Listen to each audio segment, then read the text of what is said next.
Bueno amigos, hoy es 22 de mayo del año 2024 y conforme lo había anunciado el 15 de mayo, hace 7 días, iniciamos una orientación académica, unas reflexiones en nombre de la oficina González Navarro, Abogados Consultores y la Academia Penal Hebraica. De igual manera, tenemos el apoyo de Editorial Leyer y Uniacademia para todos estos eventos. Amigos, se dirige a ustedes Antonio González Navarro, abogado penalista. En efecto, en el día de hoy vamos a hacer una disertación, tal como lo prometimos, de la segunda parte que tiene que ver con el control material a la imputación y a la acusación. Habíamos planteado el 15 de mayo que definitivamente la imputación y la acusación necesitan de un control. Y ese control se ha venido diciendo que no es posible porque tiene una ausencia de norma, porque en la comisión que reguló la reforma a los códigos y en el Congreso se evitó ese capítulo, ese acápite normativo de decir cómo se hace el control. Me distancio de manera muy respetuosa y desde el punto de vista profesional y académico, porque en el mundo contemporáneo del derecho procesal, especialmente en el derecho latinoamericano, todos los países generalmente han implementado un sistema de control y eso más o menos se divide en 3 niveles. Hay un control sobre los hechos de la acusación, hay un control sobre las normas de la acusación y por supuesto hay un control sobre las dos anteriores. Entonces nosotros en Colombia venimos dejando que trasegue el concepto de que solamente en casos excepcionales y con respecto a dos postulados principales que son los hechos jurídicamente relevantes y la congruencia, por lo general nuestro máximo tribunal de justicia de manera excepcional viene permitiendo ese control. Y hemos maximizado, por supuesto, la jurisprudencia en materia de lo que se denomina hechos jurídicamente relevantes, que no es otra cosa más que lo que está dispuesto en el artículo 287 y 337 en el numeral segundo del Código de Procedimiento Penal. Pero si ustedes analizan qué es en esencia los hechos jurídicamente relevantes, podemos concluir que no es otra cosa distinta que un control dogmático, un control de teoría del delito que hay que hacer, porque resulta que no se podría pensar que una persona se le impute y se le acuse, por ejemplo, por ausencia de un verbo rector o un elemento normativo del tipo. Eso sería absurdo, eso viola el principio de legalidad. Entonces, en esencia, la jurisprudencia viene diciendo que los hechos jurídicamente relevantes son el control que se hace a los hechos con respecto a los elementos que configuran la parte objetiva del tipo. Es decir, los elementos normativos, el verbo rector, la conducta, las modalidades desde el punto de vista si hay elementos normativos extralegales o elementos normativos legales. Y ahí hay una diferenciación importante de hechos indicadores, hechos jurídicamente relevantes y por supuesto medios de prueba. Pero no es el escenario para entrar a hacer ese tipo de diferenciaciones.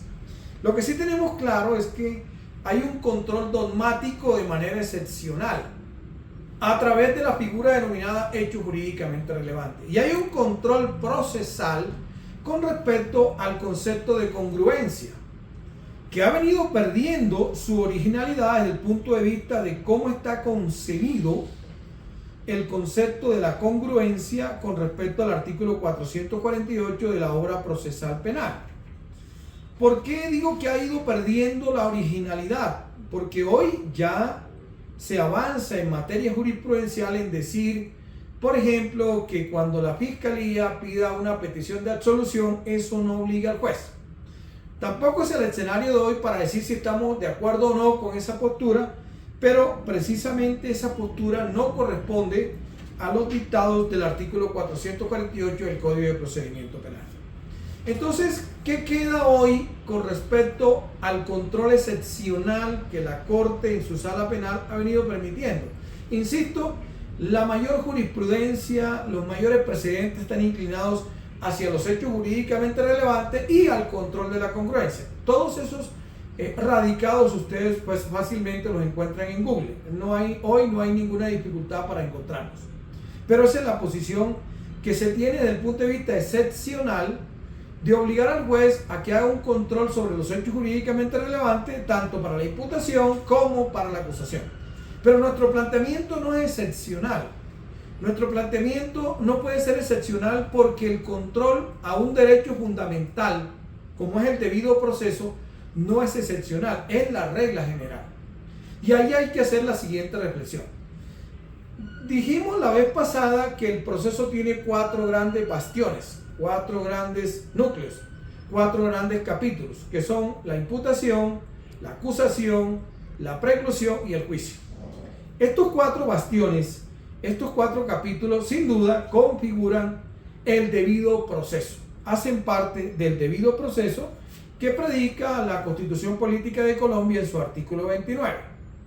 Entonces, si esos capítulos, si esos pilares hacen parte, bueno, entonces aclaro, es imputación, acusación, preparatoria y juicio. La preclusión no hace parte de la estructura del debido proceso.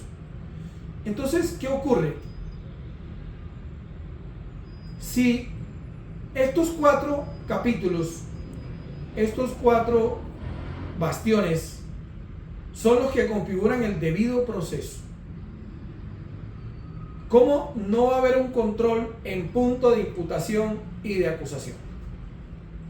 Cuando el debido proceso, como lo anuncié la vez pasada, es un derecho fundamental, y eso está en el artículo 85 de la Carta Política de Colombia. Vamos a ver ese artículo 85. La norma dice textualmente, Constitución Política, las actuaciones de los, artículo 85, son de aplicación inmediata los derechos consagrados en los artículos 11, 12, 13, 14, 15, 16, 17, 18, 19, 20, 21, 23, 24, 26, 27, 28 y 29. La norma sigue diciendo 30, 31, 33, 34, 37 y 40. Nos interesa para estas reflexiones el artículo 29, que es precisamente el debido proceso. Es decir, la Constitución Política de Colombia, en su artículo 85, está diciendo que el debido proceso es un derecho fundamental de aplicación inmediata. Y si la imputación y la acusación hacen parte del debido proceso, significa que todo lo que tenga relación con estas instituciones tiene que ser regulado bajo el concepto de aplicación inmediata. Pero, siempre y cuando entremos a diferenciar si aquellos derechos fundamentales que tienen esa categoría de aplicación inmediata necesitan de una regulación normativa. Es decir, yo necesito que exista una norma para aplicar un derecho fundamental de aplicación inmediata como es el debido proceso. La respuesta es no lo necesito. Sobre eso, nuestra Corte Constitucional ha sido muy juiciosa en marcar precisamente qué es un derecho fundamental de aplicación inmediata. Y le voy a traer solo a manera de ejemplo lo que se planteó en la sentencia C 496 del 2015.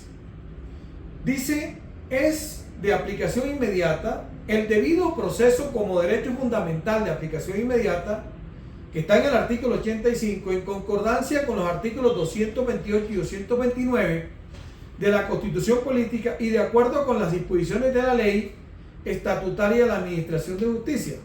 Se expresa a través de principios que regulen el acceso a dicha función pública. Entre otros, se destacan los siguientes principios: la celeridad, la publicidad, la autonomía, la independencia, la gratuidad y la eficiencia.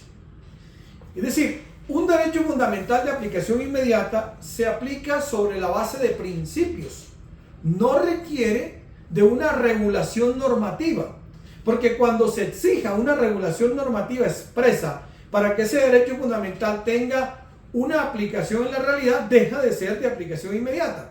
Y sobre eso la Corte se pronunció también en la sentencia C-581 del 2001, que la pueden consultar. Derechos fundamentales de aplicación inmediata son aquellos que no necesitan de una regulación.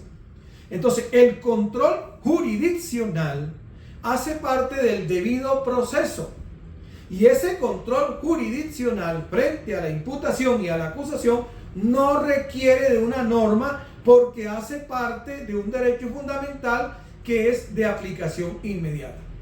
No necesita el juez constitucional, por ejemplo, el juez de control de garantía, no necesita una norma que le diga que controle la imputación, no la necesita, porque está ejerciendo el debido proceso, está regulando, está poniendo en práctica, está haciendo viviente el debido proceso, y el debido proceso es de aplicación inmediata, y la imputación y la acusación son estructuras de un debido proceso.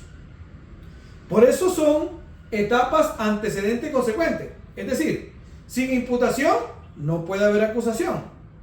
Sin acusación no puede haber audiencia preparatoria. Y sin audiencia preparatoria no puede haber juicio.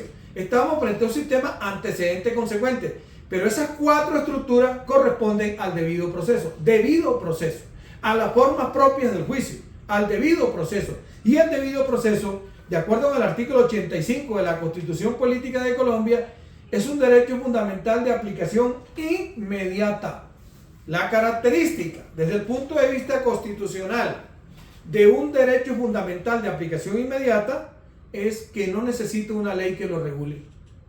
En eso, por supuesto, no estamos de acuerdo cuando se dice que se necesita una ley especial, que hay que modificar la Constitución. He escuchado a otros, no hay que modificarla, ya la Constitución le contempló a los jueces, le dio la facultad, son de aplicación inmediata los derechos consagrados y vamos aquí está el artículo 29. Por lo tanto, el juez tiene la autonomía constitucional, de acuerdo con este artículo 85, de hacerle ese control judicial a la imputación y a la acusación. Control formal y control material, con el fin de darle prioridad a los principios de celeridad, publicidad, autonomía, independencia, gratuidad y eficiencia. Y agreguémosle uno muy importante, el principio precisamente de acceso a la administración de justicia, que está, por supuesto, regulado también en la Constitución Política. Y miren que ese artículo 85 se empareja con el artículo 228 y con el artículo 229. Vamos a hacer una breve lectura de lo que son el artículo 228, que es los principios de la administración de justicia. La administración de justicia es una función pública, sus decisiones son independientes, las actuaciones serán públicas y permanentes con las excepciones que establezca la ley, y en ella prevalecerá el derecho sustancial. El control judicial hace parte del derecho sustancial. Y el artículo 228 está diciendo que en la actuación de la administración pública, de la administración de justicia como función pública, prevalecerá el derecho sustancial. Los términos procesales se observarán con diligencia y su incumplimiento será sancionado. Su funcionamiento será desconcentrado y autónomo. Destacar que el control judicial, que por vía del debido proceso, como un derecho fundamental de aplicación inmediata, tienen los jueces, hace parte de la regulación del derecho sustancial sobre el formal. Lo formal es decir que no hay una norma, no se necesita. El debido proceso es una norma constitucional de aplicación inmediata. Y dentro del debido proceso está la imputación y la acusación. Y si está la imputación y la acusación, pues quedan cobijados por esa regulación de aplicación inmediata. Y en consecuencia, no puede pasarse inadvertido que todo lo que se impute y todo lo que se acuse tiene que llegar a juicio. Porque eso significaría entonces un descontrol judicial, que es lo que ha ocurrido actualmente en Colombia. Por eso es que está atiborrado el sistema judicial, porque no ha habido nada que lo controle. La misma Corte Constitucional ha admitido el control judicial de las actuaciones. Ustedes recuerden que hay un precedente con el famoso artículo 392 de la ley 600. Y no se venga a decir que eso solamente es aplicado a la ley 600 por vía del artículo 392, el famoso control de legalidad. No, es que la decisión que sobre ese control C-805 del 2002 trabajó los temas de controles, dejó claro que en Colombia todas las actuaciones judiciales tienen que tener control. Y no solamente control porque pertenece a la ley 600 o a la 906, sino las actuaciones judiciales en general. Entonces, mis queridos amigos, sí existe una norma que regule la manera de hacer control. Y los jueces tienen la autonomía de hacerlo. Y cuando lo hacen no prevarican, contrario sensu, regulan la aplicación del debido proceso como un derecho fundamental de aplicación inmediata. No puede ser de otra manera que los jueces puedan ejercer de manera autónoma e independiente e imparcial su función. Que el juez de conocimiento, cuando entre a decirle al fiscal en punto del control que no es posible aprobarle esa acusación, invade el campo del fiscal, no es una intromisión del juez de conocimiento, es el cumplimiento del debido proceso como un derecho fundamental de aplicación inmediata. Y si se está diciendo que hay que proteger la imparcialidad, pues también hay que proteger la autonomía del juez, también hay que proteger el derecho sustancial, también hay que proteger el derecho de acceso a la justicia. Porque precisamente si lo que el juez está haciendo es buscando que esa acusación se centre con base en los hechos y que esos hechos no alteren el ejercicio dogmático de la aplicación de los tipos penales, se está cumpliendo con un debido proceso. Ahora, si quisiéramos decir que el juez de conocimiento se contamina si actúa de esa manera, hay algo en Colombia que no podemos desconocer. Es que el juez de conocimiento, de la manera como está estructurado el sistema, siempre se va a contaminar con respecto a la teoría del caso de la fiscalía y de la defensa, por una razón muy sencilla, porque es el juez que lleva la acusación, es el juez que decreta las pruebas, es el juez que valora la prueba y es el juez que sentencia. Entonces es un juez que está contaminado desde el momento en que le llega el escrito de acusación. No es cierto que el juez esté totalmente imparcial. No, el juez no está totalmente imparcial, porque cuando le llega el escrito de acusación, cuando escucha la formulación de acusación, cuando escucha las solicitudes probatorias, cuando le dicen la pertinencia, cuando le dicen la conducencia, cuando le dicen la utilidad, están marcándole el sendero por dónde va a ser la teoría del caso, tanto de la fiscalía como de la defensa. Ya el juez está debidamente contaminado. Y mucho más cuando le dan la facultad de que él sea el que decida qué pruebas van a juicio. Y luego a él mismo le toca escuchar el ejercicio probatorio, valorar la prueba y dictar una sentencia. Entonces no es cierto que el juez en Colombia de conocimiento sea imparcial, porque las estructuras de cómo está conformado el sistema procesal en Colombia no permite que ese juez sea imparcial. Si verdaderamente se quisiera decir que el juez es imparcial, pues no sería el juez que lleve a cabo la acusación, no sería el juez que tenga intromisión en las solicitudes y en el decreto de prueba. Contrario sensu, debía ser un juez distinto y el juez de conocimiento solo tendría que llegar al juicio para escuchar la prueba, estar presente, cumplir con el principio de inmediación y dictar la sentencia. Pero es que aquí ya el juez quedó contaminado por la manera como está concebido el sistema. Es decir, tampoco es una justificación cierta. Entonces, ¿a dónde llegamos con estas reflexiones? Primero, que sí existe una norma de orden constitucional que permite que el juez en su autonomía e independencia practique el control material a la imputación y la acusación. Esa norma es la que está en el artículo 85 al considerar que el debido proceso es un derecho fundamental de aplicación inmediata y que dentro del contexto del debido proceso está la imputación y está la acusación. Segundo, ¿qué nos dice el artículo 228? Que hay que darle prevalencia al derecho sustancial. Y ese derecho sustancial precisamente no es otra cosa más que aquellos aspectos que le dan prevalencia al derecho al debido proceso desde el punto de vista material, no desde el punto de vista formal. Y el artículo 229 de la Carta dice: se garantiza el derecho de toda persona para acceder a la administración de justicia. ¿Qué ocurre cuando el abogado plantea que se le aclaren una serie de aspectos, cuando le solicita al juez que tenga presente que los hechos no encajan con los tipos penales, que los hechos no encajan frente a las estructuras de la dogmática penal, pero se le dice que aquí no se hace ningún control porque todo eso se discute en juicio?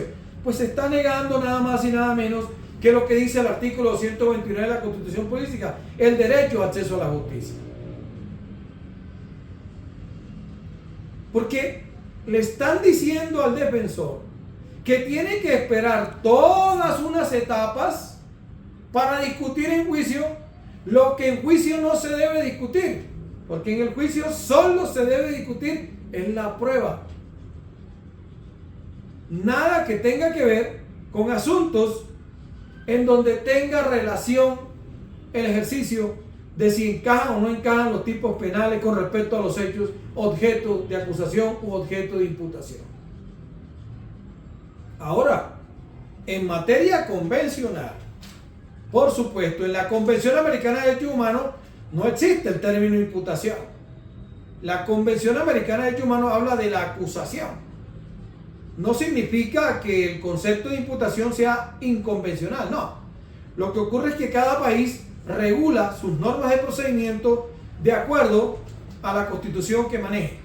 Y como dijimos la vez pasada, en la Constitución nuestra, exactamente en el artículo 29, se habla del acto que se imputa. Es decir, desde el punto de vista constitucional, la imputación tiene un fundamento, tiene una naturaleza. Pero ¿por qué destaco ese aspecto de la acusación en punto de la Convención Americana de Derechos Humanos? Porque ya la Convención Americana de Derechos Humanos también ha permitido, y así lo predica, que no puede hacerse una acusación que no tenga control. Por supuesto, porque es que una acusación que no tenga control es una rueda en donde el Estado no tiene la posibilidad de decir si sus funcionarios están actuando dentro del marco legal o no. Y a mí me encanta esa norma rectora que está en el punto 5º, la norma rectora número 5. Cuando dice: el Estado reconoce sin discriminación alguna la primacía de los derechos inalienables de la persona y ampara a la familia como institución básica de la sociedad. Cuando se dice que el Estado reconoce sin discriminación alguna la primacía de los derechos inalienables de la persona, ¿es que acaso la dignidad humana no es el primer derecho de la persona? Y el Código Penal y el Código de Procedimiento Penal dice que hay que tratar a todos con dignidad humana al interior del proceso penal. ¿Y qué tanto podemos decir que se protege la dignidad humana cuando se permite una imputación sin control y se permite una acusación sin control, y solamente en casos muy excepcionales, donde debe ser la regla general? Y si miramos, por supuesto, otra de las garantías que tiene la Constitución, cuando en el preámbulo dice que el pueblo de Colombia, soberano representado por sus delegatarios a la Asamblea Nacional Constituyente, invocando la protección de Dios y con el fin de fortalecer la unidad de la nación y asegurar a sus integrantes la vida, la convivencia, el trabajo, la justicia. Es que garantizar la justicia no es solamente tener jueces y fiscales, despachos judiciales, es que todas las actuaciones que tengan que ver con los ciudadanos estén protegidas de un debido proceso. Y ese debido proceso es de aplicación inmediata. Es el gran concepto de justicia, el respeto por las garantías. Para que las garantías no sean algo más que una fanfarria o que una utopía, sino que sea una realidad y que se apliquen realmente. De igual manera, podemos también mirar la postura que tiene el artículo 5 como norma rectora de la ley 906, cuando habla de la imparcialidad y dice que en ejercicio de las funciones de control de garantía, preclusión y juzgamiento, los jueces se orientarán por el imperativo de establecer con objetividad la verdad y la justicia. Y es que, ¿cuándo comienza la etapa de juzgamiento? Pues cuando la fiscalía acusa, ahí inicia la etapa de juzgamiento. No como algunos piensan que la etapa de juzgamiento inicia con el debate probatorio. No, allá culmina la etapa de juzgamiento. Cuando se hace el debate probatorio, allá culmina la etapa de juzgamiento. La etapa de juzgamiento comienza con la acusación escrita de la fiscalía. Pero si esa acusación escrita o verbalizada no tiene control, entonces, ¿en qué queda el hecho cuando el legislador dice que a los jueces les es obligatorio con objetividad buscar la verdad y la justicia? Y no hablamos de verdad probatoria, porque eso es una verdad de las partes. Cada parte maneja un concepto probatorio para buscar que su teoría del caso prospere. Hablamos de una verdad objetiva que está relacionada con el principio de hacer justicia. Verdad y la justicia, dice la norma. Verdad y la justicia. Y no puede haber una justicia que aplique un debido proceso cuando esas etapas sustanciales están sin control. Cuando consideramos que si el juez se entromete, que si el juez cumple su rol constitucional, invade la esfera de la fiscalía y no se vuelve o deja de ser imparcial. La norma nos dice que es un imperativo que los jueces establezcan con objetividad la verdad y la justicia. ¿Y qué significa establecer con objetividad la verdad y la justicia? No es otra cosa más que cumplir con las garantías constitucionales como esa. El debido proceso es de aplicación inmediata. No necesita ninguna norma que lo regule. Mis queridos amigos, como toda la dialéctica, habrá opositores a estas tesis. Ya existen opositores a estas tesis. Pero el conocimiento no tiene dueños, ni tiene nada que ver con los cargos públicos o con los ejercicios particulares o privados que todos desempeñamos. El conocimiento siempre tiene que avanzar para que no se perpetúe. Por eso nadie es dueño del conocimiento. El conocimiento es un derecho de todos y es un derecho de reflexionar, de hacer planteamientos, de poner inquietudes para que avancemos en una sociedad como esta, en la cual nosotros con orgullo decimos que es un Estado social de derecho. Pero es que en el Estado social de derecho, una entidad como la Fiscalía General de la Nación no puede imputar lo que quiera y no puede acusar lo que quiera, y los jueces no pueden ser unos convidados de piedra, unos notarios, unos escuchadores, unos oidores que solamente pueden actuar cuando existe un juicio. Eso no es propio de un Estado social de derecho. Eso se parecería más a ese Estado que pintó Hobbes allá en el Leviatán jurídico. El hombre, lobo para el hombre. Gracias por escucharme. Gracias por darme la oportunidad de llegar a ustedes. Y seguimos con estas reflexiones jurídicas. Vamos a seguir muy pronto, en una semana. Vamos a tener otro tema trascendental que lo anunciaremos a través de nuestras redes sociales. En nombre de la Oficina González Navarro, Abogados Consultores, y la Academia Eureka Penal, Editorial Ledger, somos verdaderamente apasionados desde el punto de vista del estudio que el proceso penal sea una garantía cierta, no una utopía. Que el proceso penal no sea la manera de acabar a un ser humano, y que en el proceso penal se cumpla lo que se dice: los intervinientes en el proceso penal serán tratados con el respeto debido a la dignidad humana.